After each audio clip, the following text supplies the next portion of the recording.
I've been asking myself, at what point do I move from a analyst, or a student of the field to an advocate? I've played it very like, I'm just trying to figure out what's going on here. And you guys are kind of doing that too, right? Like, this is pretty academic sort of work and it's presented that way. And you've been very like understated in much of your language and very sort of caveat-y. You could be easily 10 times more sensationalist with the presentation than you have been. But do you see, are we like coming to a point where, I might ought to change my strategy, or are you guys thinking about like what happens if there is a, GPT-5 or an O2 that you're just like, this is, if it's no longer true that Apollo research subjectively thinks that this won't cause disaster because it's just not strong enough, then like, what do we do? I guess it makes sense for different people to pursue different strategies, and it's probably a good thing that there exists sort of advocates for the safety movement, but it also really makes sense that people just remain as neutral and objective as we can manage, right?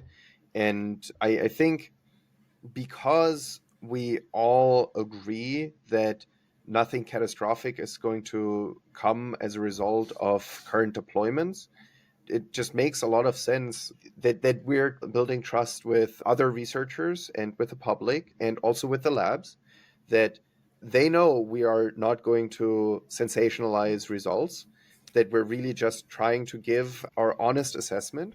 And I mean, the hope is that if we continue to do this and everybody builds up this trust and a good track record, that if eventually we do say this is too much, there is like a legitimate issue, deploying this internally or externally would cause severe harm, that they would actually listen because of the good track record.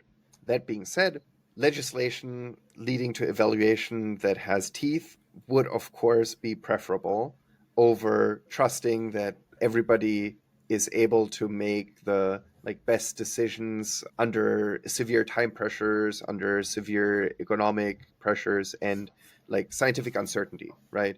Like, it's always going to be, well, we have these uncertain results, maybe should we hold off a little longer? So if this decision did not fall to just specific individuals, that we then have, even for them, it's going to be hard to act perfectly, right? Even according to their own standards.